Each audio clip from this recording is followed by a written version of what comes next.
નમસ્તે વિદ્યાર્થી મિત્રો, સ્ટડી ફોર નોલેજની યુટ્યુબ ચેનલમાં આપનું હાર્દિક સ્વાગત છે. ધોરણ 12 અર્થશાસ્ત્ર વિષયનું આપણું 11મું ચેપ્ટર છે ભારતીય અર્થતંત્રમાં નૂતન પ્રશ્ન. ધોરણ 12 બોર્ડના એક્ઝામ પેપર અનુસાર 10 માર્કના ક્વેશ્ચન આ ચેપ્ટરમાંથી પૂછાય છે, તો ખૂબ જ મહત્વનું ચેપ્ટર અને આપણા સિલેબસનું આ અંતિમ ચેપ્ટર છે. ભારતીય અર્થતંત્રમાં જે નૂતન પ્રશ્ન જોવા મળે છે એવા 3 નૂતન પ્રશ્નનું ખૂબ જ સારી રીતે સમજૂતી આ ચેપ્ટરની અંદર આપેલી છે. એમાંની પ્રથમ પ્રશ્ન એટલે કે સ્થળાંતર, જેનો વિગતે અભ્યાસ આપણે આ ચેનલની અંદર કરી પણ ચૂકેલા છીએ. સ્થળાંતરની વ્યાખ્યા આપણે જોયેલી છે. સ્થળાંતર કેટલા પ્રકારે થાય છે એની પણ માહિતી મેળવેલી છે. સ્થળાંતર શા માટે આજે આટલું બધું ભારતની અંદર જોવા મળે છે એના કારણોનો પણ વિગતે અભ્યાસ કરેલો છે. અને ખૂબ જ મહત્વનું, ભારતીય અર્થતંત્રમાં આ સ્થળાંતરની કેવા પ્રકારની અસરો સર્જાય છે એ પણ આપણે છેલ્લા લેક્ચરની અંદર પૂર્ણ કરેલું છે. 2 પ્રકારે સ્થળાંતર અસર છોડી જાય છે. એક અર્થતંત્ર ઉપર સારી અસર, જેને આપણે હકારાત્મક અસર કીધેલી હતી, અને અર્થતંત્ર ઉપર ખરાબ અસર, જેને આપણે નકારાત્મક અસર તરીકે વર્ણવેલી હતી. અને ખૂબ જ સારી રીતે અભ્યાસ આપણે આ બધા ટોપિકનો પૂર્ણ કરેલ છે. જે પણ વિદ્યાર્થીઓને હજી પણ આ સ્થળાંતરના ટોપિક ભણવાના બાકી હોય તે આજના ડિસ્ક્રિપ્શનની અંદરથી આ દરેક લેક્ચરની લિંક મેળવી શકે છે અને ગમે ત્યારે અભ્યાસ પણ કરી શકે છે અને રિવિઝન પણ કરી શકે છે. હવે વાત કરીએ આજના લેક્ચરની, તો આજે આપણે બીજી મહત્વની સમસ્યાનો અભ્યાસ કરવાનો છે, જે સ્થળાંતરને કારણે જ ઉદ્ભવેલી સમસ્યા છે. અને આ બીજી સમસ્યા એટલે કે શહેરીકરણ. સ્થળાંતરના જ્યારે પણ આપણે નકારાત્મક કારણો ભણતા હતા ત્યારે પેલું જ નકારાત્મક કારણ આપણે જોયેલું હતું કે સ્થળાંતર જેમ વધારે પ્રમાણમાં થશે એમ શહેરીકરણની સમસ્યા પણ વધતી જશે, એટલે કે અનિયંત્રિત શહેરીકરણ. તો આવી શહેરીકરણની સમસ્યા આજથી આપણે ભણવાનું શરૂ કરવાનું છે. જેમ સ્થળાંતરની અંદર જુદા જુદા ટોપિક ભણેલા હતા એ જ રીતે શહેરીકરણની અંદર પણ આપણે આ જ પ્રકારે બધા ટોપિક ભણશું. પહેલા આપણે જોશું શહેરીકરણની વ્યાખ્યા, ત્યારબાદ શહેરીકરણ શા માટે થાય છે એનો પણ ઉલ્લેખ જોઈશું, અને શહેરીકરણને લીધે અર્થતંત્ર ઉપર કેવા પ્રકારની અસરો સર્જાય છે એની પણ આપણે વિગતે ચર્ચા કરીશું. ચાલો, તો આજે આપણે ટોપિક જોવાનો છે શહેરીકરણ. શહેરીકરણ જોતા પહેલા આપણે એક ટૂંકો પરિચય શહેરીકરણનો મેળવી લઈએ કે ભારતની અંદર શહેરીકરણ આટલું બધું શા માટે થવા માંડેલું છે. આજે આપણે જ્યારે પ્રાચીન ભારતની વાત કરીએ તો આપણું પ્રાચીન ભારત મોટા ભાગનું ગામડાની અંદર વિકસિત થયેલું છે. શરૂઆતના સમયની અંદર આવા કોઈ મોટા શહેરો જોવા મળતા નહોતા. આપણી જે સભ્યતાનું સર્જન થયેલું છે એના નાના ગામમાંથી સર્જન થયેલું છે. તો આઝાદી સમયે પણ આપણે ગામડાની અંદર જ વધુ વસવાટ હતો. આંકડા મુજબ એવું કહેવાય છે કે 80% પણ વધારે લોકો છે આજે શરૂઆતની અંદર ગામડાની અંદર વસવાટ કરતા હતા. તો શહેરોનું નામો નિશાન પણ શરૂઆતના સમયની અંદર હતું નહીં. તો આજે એક વિકસિત અર્થતંત્રની અંદર શા માટે શહેરોનું પ્રમાણ વધારે હોય છે? વિકાસશીલ અર્થતંત્રની અંદર પણ શા માટે શહેરીકરણની સમસ્યા વધતી જાય છે? તો આનો જવાબ આપણે મેળવવો હોય તો આપણે એવું કહી શકીએ કે વિશ્વની અંદર જે ઔદ્યોગિકરણ થયેલું છે, જેમ ઉદ્યોગોની શરૂઆત વધારે થશે, વધારે પ્રમાણમાં ઉદ્યોગોની જરૂર પડશે, એમ ગામડાનો વર્ગ આજે શહેર તરફ નિર્ભર થતો જોવા મળશે. આ ઉપરથી આપણે એવું પણ કહી શકીએ કે ગામડાની વસ્તીનું કેન્દ્રીયકરણ આ શહેરોની અંદર થાય છે અને એને લીધે જ આ શહેરીકરણની સમસ્યા, શહેરીકરણની ઘટના બનતી હોય છે. તો શહેરીકરણ બનવા પાછળ એક મહત્વનું કારણ આપણે એ મળે છે કે જેમ ઔદ્યોગિકરણ દેશની અંદર અને વિશ્વની અંદર થશે એમ શહેરીકરણની સમસ્યા છે એ વધતી જ જવાની છે. કારણ કે ઔદ્યોગિકરણની સાથે સાથે શિક્ષણનું પ્રમાણ પણ વધતું જાય છે. આજે ગામડામાં રહેલો વ્યક્તિ જો શિક્ષિત હોય તો તે ગામડામાં રહેવા માંગતો નથી. મોટા શહેરની અંદર આવીને કોઈ મોટી સારી કંપનીની અંદર જોબ કરવા માંગે છે. આવી મોટી કંપનીઓ છે એ ગામડામાં જોવા પણ મળતી નથી. એટલા માટે ગામડાના વ્યક્તિને ફરજિયાત શહેરની અંદર આવવું પડે છે. આપણા હજી પણ ઘણા બધા ગામડા એવા છે કે જે આંતરમાળખાકીય સુવિધાઓ પણ ઘણી બધી ઓછી જોવા મળે છે. તો આવા સમયે પણ ગામડાના લોકોનું સ્થળાંતર શહેરોની અંદર વધારે થાય છે અને એને લીધે જ આ શહેરીકરણની સમસ્યા સર્જાય છે. તો મારે કોઈક એક વાક્યની અંદર શહેરીકરણની વ્યાખ્યા આપવી હોય તો હું કઈ રીતે આપી શકું? તો જોઈએ આપણે શહેરીકરણની વ્યાખ્યા. 1 માર્કની અંદર વ્યાખ્યા પૂછાતી હોય છે તો વ્યાખ્યામાં હું એવું લખી શકું કે સામાન્ય અર્થમાં ગ્રામ્ય વિસ્તારમાંથી શહેરી વિસ્તારમાં થતા વસ્તીના સ્થળાંતરને શહેરીકરણ કહેવામાં આવે છે. તો ગ્રામ્ય વિસ્તારમાંથી જ્યારે પણ વસ્તીનું સ્થળાંતર છે એ શહેરી વિસ્તારની અંદર થશે, આ જે ઘટના બને છે એને કહેવામાં આવે છે શહેરીકરણ. તો શહેરીકરણની અંદર ગ્રામ્ય વસ્તી ઘટતી જશે અને શહેરી વસ્તી કેવી થતી જશે? વધતી જવાની છે. અને એને લીધે કોઈ નગર અને શહેરનું નિર્માણ થતું હોય છે. તો ગામડાની વસ્તીનું કેન્દ્રીયકરણ ધીમે ધીમે કઈ જગ્યાએ થતું જાય છે? શહેરોની અંદર થતું જાય. તો એવું પણ કહી શકાય કે ગામડાનું વિકેન્દ્રીકરણ થાય છે અને શહેરોનું કેન્દ્રીયકરણ થતું જાય છે. તો એવા જ વિધાનો છે આપણે બુકમાંથી પણ મળી જશે. શહેરીકરણ એ સામાજિક અને આર્થિક પ્રક્રિયા છે જેનાથી કોઈ એક વિસ્તારની વસ્તીનું પ્રમાણ વધે છે અને કેન્દ્રિત થાય છે, જે નગર કે શહેરમાં પરિણમે છે. અહીં શહેરીકરણને એક પ્રક્રિયા તરીકે વર્ણવેલી છે અને પ્રક્રિયા હંમેશા લાંબી હોય છે. બરાબર, શહેરીકરણની સમસ્યા કોઈ આજે 1-2 વર્ષ પછી સીધી જોવા મળતી નથી. લાંબા સમયથી ચાલી આવતી એક પ્રક્રિયા છે. એટલા માટે જ શહેરીકરણને એક પ્રક્રિયા સાથે સરખાવેલી છે. બીજો શબ્દ વાપરેલો છે સામાજિક અને આર્થિક. તો મોટા ભાગનું જે શહેરીકરણ થાય છે એ કોઈ પણ ધંધા માટે થતું હોય છે, સારું કમાવા માટે થતું હોય છે, અથવા તો સામાજિક પ્રશ્નોને લીધે આજે આ સ્થળાંતર થતું જોવા મળે છે. એટલા માટે શહેરીકરણને સામાજિક અને આર્થિક પ્રક્રિયા કીધેલી છે. જેનાથી થશે શું? તો કે કોઈ એક વિસ્તારની વસ્તીનું પ્રમાણ શું થશે? વધે છે. તો ગામડામાંથી વસ્તી છે એ શહેરોમાં સ્થળાંતર થાય છે, તો શહેરની વસ્તીનું પ્રમાણ વધતું જાય છે અને ત્યાં જ કેન્દ્રિત થઈ જાય છે. કેન્દ્રિત થવું એટલે કે કાયમી વસવાટ ત્યાં થઈ જાય છે, જેને લીધે નગર અને શહેરનું નિર્માણ થતું હોય છે. આ ખ્યાલને નગર કે શહેરના વસ્તીના સ્તરના કેન્દ્રીયકરણ તરીકે પણ આપણે અર્થઘટન કરી શકીએ. હમણાં અગાઉ જ આપણે વાત કરેલી હતી કે શહેરીકરણને લીધે ગામડાનું વિકેન્દ્રીકરણ અને શહેરનું કેન્દ્રીયકરણ થતું જોવા મળે છે. પરંતુ કેનું કેન્દ્રીયકરણ? તો કે વસ્તીના સ્તરના કેન્દ્રીયકરણ. એટલે કે અહીંયા વસ્તીનું એક જગ્યાએથી બીજી જગ્યાએ સ્થળાંતર થાય છે અને એક જગ્યાએ સ્થિર થાય છે. એટલા માટે વસ્તીનું કેન્દ્રીયકરણ છે એ આ શહેરની અંદર વધારે જોવા મળે છે. તો આવા વસ્તીના કેન્દ્રીયકરણને લીધે કોઈ શહેર અને ટાઉન કહેતા કે નગરની રચના થાય છે. તો પ્રશ્ન એ થવો જોઈએ કે શહેર કોને કહેવાય, નગર કોને કહેવાય? શું એની કોઈ સારી એવી વ્યાખ્યા છે ખરી? તો આપણે 1951 ની અંદર આઝાદ થયા ત્યારે ભારત સરકારે જે શહેરોની વ્યાખ્યા બનાવેલી હતી એ વ્યાખ્યા ઘણી બધી ઉદાર હતી. એટલે કે એની અંદર એવા બધા મોટા ધારાધોરણો હતા નહીં.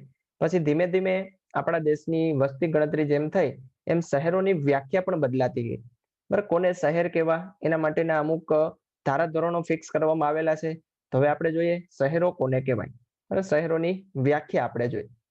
તો જેમ અગાઉ આપણે વાત કરી 1951 ની અંદર આપણા શહેર અને નગરની જે વ્યાખ્યા બનાવવામાં આવેલી હતી એ ઘણી બધી ઉદાર હતી. એટલે કે એના માપદંડો છે એ ઘણા બધા હળવા રાખેલા હતા. એની અંદર વસ્તી ઓછી હોય તો એને શહેર કહેવામાં આવતું હતું. બરાબર, કઈ વસ્તી ગીચતા ફિક્સ હતી નહીં. પછી કાર્ય સાધક સંખ્યા એટલે કે કામ કરતી વસ્તી કેટલી છે એવું પણ કઈ જોવામાં આવતું નહોતું. માત્ર એટલું નક્કી કરેલું હતું કે કોઈ વિસ્તાર છે કે જેની વસ્તી 5000 થી વધુ હોય એને શહેર કહી દેતા. 1951 સમયની વાત છે, કારણ કે ત્યારે આપણી વસ્તી પણ ઓછી હતી.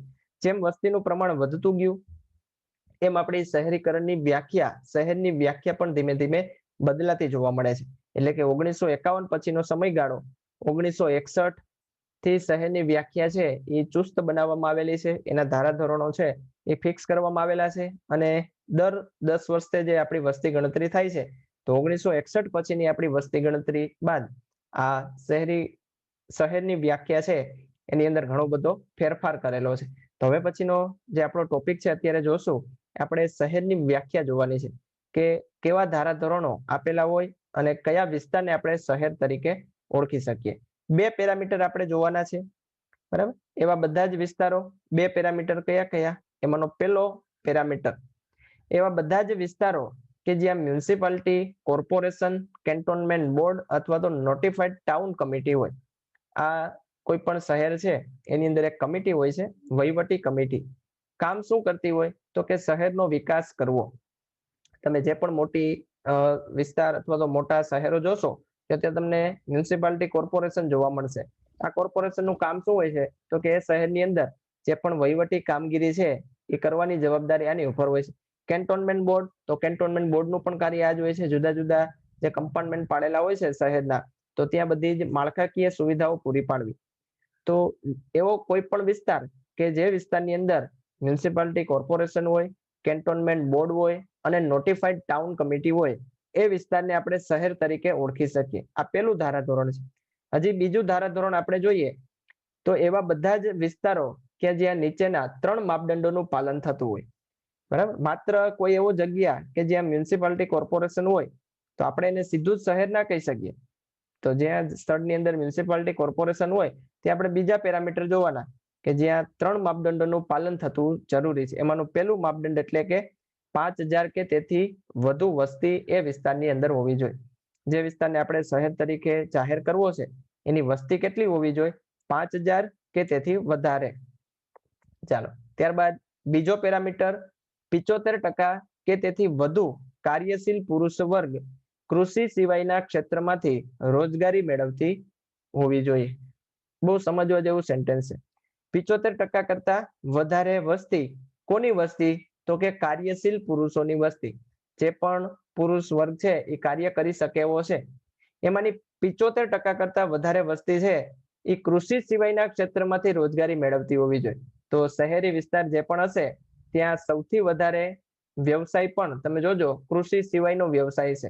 ગામડાનો વ્યવસાય મોટા ભાગનો ખેતી, પણ જે વિસ્તાર શહેરી વિસ્તાર હશે ત્યાંનો મોટા ભાગનો પુરુષ વર્ગ છે એ ખેતી સિવાયનું કામ કરતો હશે. એટલા માટે જ આ વ્યાખ્યાની અંદર પણ સમાવવામાં આવેલું છે કે એવો વિસ્તાર કે જ્યાં 75% કરતા વધારે કાર્યશીલ પુરુષ વર્ગ કૃષિ સિવાયના ક્ષેત્રમાંથી રોજગારી મેળવતી હોય. અને છેલ્લું મહત્વનું ધારાધોરણ એટલે કે વસ્તીની ગીચતા.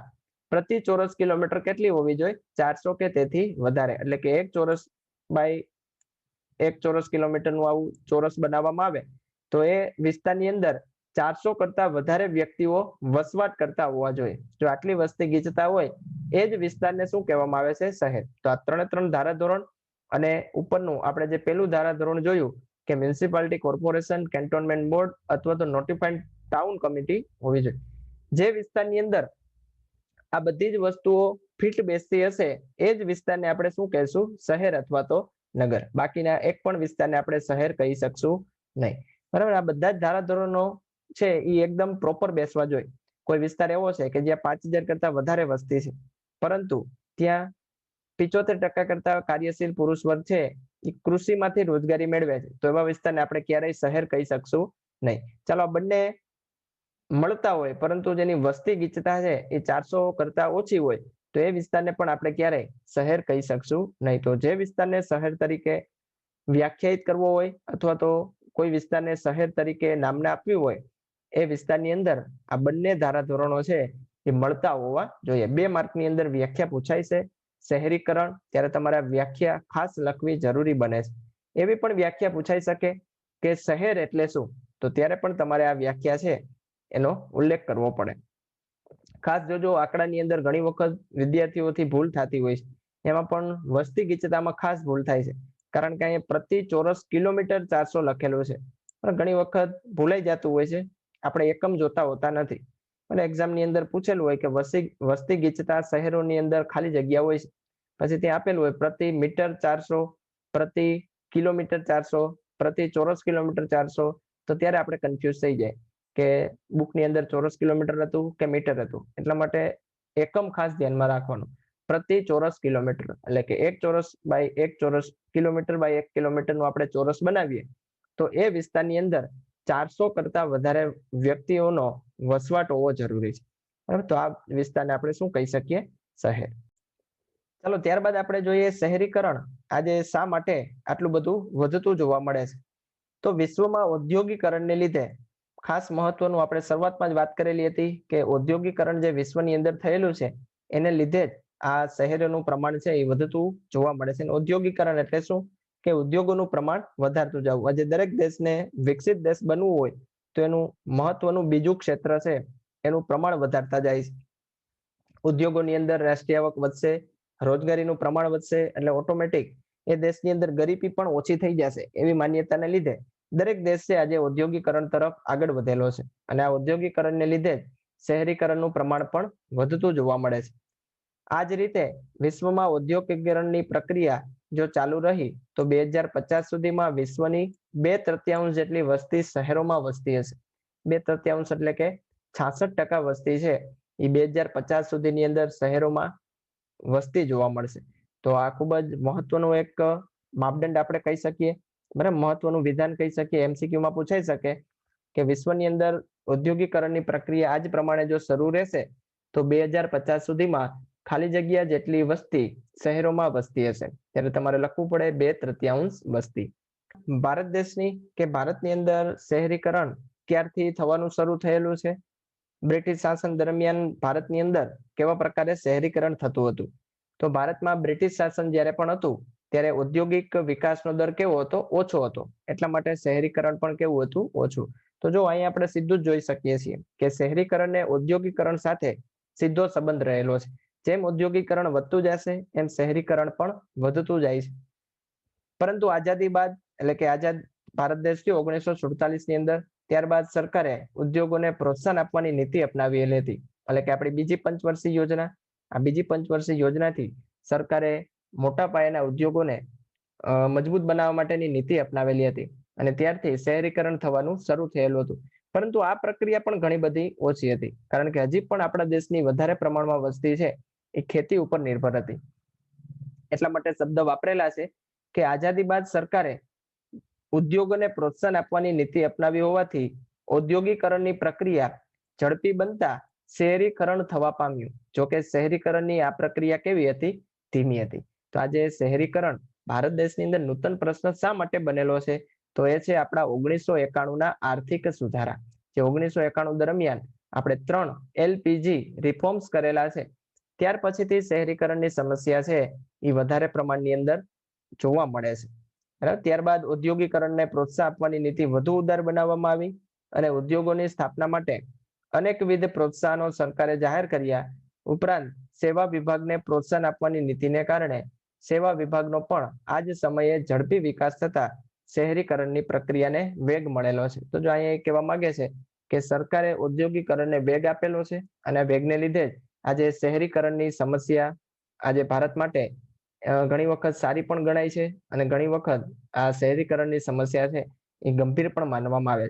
તો શહેરીકરણ ભારત દેશની અંદર જે વધારે પ્રમાણની અંદર જોવા મળે છે એ થવા પાછળનું ભારત દેશે જે ઔદ્યોગિકરણ કરેલું છે એ અને આપણી 1991ના આર્થિક સુધાર. ચાલો હવે આપણે જોઈએ શહેરીકરણની વસ્તી શા માટે વધારે પ્રમાણમાં વધતી હોય છે, એના કારણો અને શહેરીકરણ કયા 3 પ્રકારે થતું જોવા મળે છે અને એના કારણો આપણે તપાસીએ. તો પહેલું કારણ આપણે કહી શકીએ શહેરીકરણની વસ્તીનું વધારાનો કે શહેરી વિસ્તારની અંદર વસ્તી શા માટે વધારે હોય છે? એનું પહેલું કારણ છે નગર કે શહેર વિસ્તારમાં મૃત્યુ દર છે એના કરતા જન્મદર કેવો હોય છે? વધારે હોય છે. એના લીધે શહેરી વસ્તીનું પ્રમાણ કેવું હોય છે? વધુ પ્રમાણ હોય છે. તો 3 પ્રકારે જે શહેરીકરણ થાય છે એમાંનું પહેલું કારણ કે નગર કે શહેર વિસ્તારની અંદર મૃત્યુ દર કરતા જન્મનો દર કેવો હોય છે? વધુ હોય છે. એટલા માટે પણ શહેરની વસ્તીનું પ્રમાણ વધારે હોય છે. ત્યારબાદ બીજું કારણ આપણે જોઈએ તો અમુક ગ્રામ અને નગર વિસ્તારની વ્યાખ્યામાં ફેરફાર થાય અને એ વિસ્તાર છે એ શહેરની અંદર જોડાઈ જાય. તો આવા સમયે પણ શહેરોનું કદ છે એ વધારે પ્રમાણમાં વધતું જોવા મળે છે. શહેરની વસ્તી વધતી જોવા મળે છે. બરાબર. તો અમદાવાદ, વડોદરા, સુરત અને રાજકોટ આજે આપણા મહાનગરપાલિકાઓ છે એની હદની અંદર જો કોઈ પણ ગામને ભેળવી દેવામાં આવે તો ઓટોમેટિક રાજકોટ, સુરત, વડોદરા અને અમદાવાદ છે એના કદમાં વધારો થશે, એની વસ્તીમાં પણ વધારો થઈ જશે. તો આ બીજો પ્રકાર. અને ત્રીજો પ્રકાર, ગ્રામ્ય વિસ્તારમાંથી નગર વિસ્તારમાં લોકો મોટી સંખ્યામાં સ્થળાંતર પામે અને શહેરી વિસ્તારમાં વધારો થાય છે. તો આ 3 સ્વરૂપે કોઈ પણ શહેરનું કદ છે એની અંદર વધારો થતો હોય છે. આ 3 સ્વરૂપે શહેરીકરણ થવા પામતું હોય છે. 2 માર્કની અંદર ક્વેશ્ચન પૂછાય છે. શહેરીકરણના પ્રકારો જણાવો અથવા તો શહેરીકરણ કયા 3 પ્રકારે થાય છે? ત્યારે તમારે આ 3 વિધાન છે એ લખવાની જરૂર પડે. તો આની ઉપરથી આપણે એટલો ખ્યાલ આવી ગયો કે ભારતની અંદર જે 1991 પછી આપણે આર્થિક સુધારા કરેલા છે ત્યારથી ભારતની અંદર શહેરીકરણની સમસ્યા છે એ વધારે પ્રમાણમાં જોવા મળે છે. હવે એ જ વસ્તુ આપણે જોઈએ આંકડાકીય વિગતો દ્વારા. તો વર્ષ અને શહેરી વસ્તીનું ટકાવારીનું પ્રમાણ આવું એક આંકડાકીય બાબત બુકની અંદર જણાવેલી છે જેનો સ્ત્રોત છે સેશન્સ ઓફ ઇન્ડિયા એટલે કે ભારતની વસ્તી ગણતરી. ચાલો જોઈએ, દર વર્ષે ભારતની અંદર ગામડામાંથી શહેરની અંદર આવવાવાળી વસ્તીનું પ્રમાણ વધતું જાય છે. આંકડાની અંદર જોઈએ તો 1961 ની અંદર શહેરી વસ્તીનું પ્રમાણ હતું ટકાવારીમાં 17.97%, 1971 માં થઈ ગયું છે 19.91%, 1981 માં 23.34%, 1991 માં 25.32%. જોજો હવે 1991 પછી ભારતની અંદર શહેરીકરણનું પ્રમાણ પણ વધતું જવાનું છે. ત્યારબાદ 2001 બાદ શહેરીકરણ થઈ ગયું છે 27.86%. એટલે કે જે 1961 ની અંદર માત્ર 17% લોકો શહેરમાં વસવાટ કરતા હતા, 2001 ની અંદર કેટલા ટકા લોકો થઈ ગયા? 27% જેટલા લોકો. અને 2011 માં પણ કેટલા ટકા લોકો થઈ ગયા છે? 31.16% જેટલા લોકો છે એ શહેરની અંદર વસવાટ કરતા થઈ ગયેલા છે. તો આની ઉપરથી આપણે કહી શકીએ કે ભારતની અંદર ભારત આઝાદ થયું ત્યારથી લઈને અત્યાર સુધીમાં શહેરોની વસ્તીનું પ્રમાણ સતત વધતું જાય છે, એમાં પણ ખાસ કરીને 1991 બાદ. બરાબર, તો આ વસ્તુ, આ ટકાવારી પણ આપણા માટે ખૂબ મહત્વની છે. આ જ વિગત માટે ઘણી વખત સાદી સ્તંભ આકૃતિ પણ પૂછાતી હોય છે. જે 5 માર્કના આલેખ પૂછાય છે એમાં બેઠે બેઠી રકમ આ પણ આપી દઈએ પેપરની અંદર. બરાબર, આની ઉપરથી તમે સાદો સ્તંભ આલેખ છે ડ્રો કરી શકો છો. ઉપરયુક્ત આંકડાનો અભ્યાસ કરતા જાણી શકાય કે 2011 ની વસ્તી ગણતરી પ્રમાણે 37.7 કરોડ લોકો શહેરમાં વસે છે. એનો અર્થ એવો થયો કે 2011 માં 31.16% વસ્તી છે એ શહેરોમાં વસે છે. એટલે કે 68% વસ્તી ગામડાની અંદર અને 32% વસ્તી ક્યાં વસવાટ કરે છે? શહેરોની અંદર. તો આની ઉપરથી આપણે એટલું તારણ કાઢી શકીએ કે શહેરોની વસ્તીનું પ્રમાણ સતત વધતું જતું જોવા મળે છે અને 2050 સુધીમાં 66% કદાચ વસ્તી છે એ શહેરોની અંદર વસ્તી આપને જોવા મળશે. બરાબર, તો આ થઈ ગયું શહેરીકરણ. શહેરીકરણના આગામી લેક્ચરની અંદર આપણે જોશું શહેરીકરણને લીધે દેશની અંદર કેવા પ્રકારની સમસ્યાઓ સર્જાય છે, અર્થતંત્રમાં કેવા પ્રકારની અસરો સર્જાય છે. હકારાત્મક અને નકારાત્મક આ બંને પાસાનો આપણે અભ્યાસ કરવાના છે. ચાલો આજનો લેક્ચર અહીં આપણે પૂરો કરીએ છીએ. આજના જ લેક્ચરને રિલેટેડ હવે આપણે જોઈએ question of the day. 2 question તમને પૂછેલા છે જેનો જવાબ તમારે મને કોમેન્ટની અંદર આપવાનો છે. ચાલો, પ્રથમ ક્વેશ્ચન, નગર કે શહેરમાં વસ્તીની ગીચતા કેટલી હોય છે? તમારે મને જણાવવાનું છે કે કોઈ પણ વિસ્તારને આપણે નગર કે શહેર તરીકે જાહેર કરીએ તો ત્યાં વસ્તીની ગીચતા કેટલી હોવી જોઈએ. અને બીજો ક્વેશ્ચન, વર્ષ 2011 ની વસ્તી ગણતરી અનુસાર કેટલા ટકા લોકો શહેરોમાં વસવાટ કરતા હતા? ચાલો, બંને ક્વેશ્ચનનો જવાબ તમારે મને કોમેન્ટમાં આપવાનો છે. બધા જ વિદ્યાર્થીઓએ ક્વેશ્ચન ઓફ ધ ડે માં પાર્ટિસિપેટ કરવાનું છે. જેટલા વધારે ક્વેશ્ચન સોલ્વ કરશો તમારો વિષય છે એ વધારે મજબૂત બનશે. ચાલો, મળીશું આપણે ફરી પાછા શહેરીકરણના ટોપિકની અંદર. ત્યારે આપણે જોશું શહેરીકરણને લીધે અર્થતંત્રને કેવી અસર સર્જાય છે. ચાલો, આજના ટોપિકને રિલેટેડ કાંઈ પણ ક્વેરી હોય, કાંઈ પણ વસ્તુ ના સમજાણી હોય તો તમે મને કોમેન્ટ કરી શકો છો.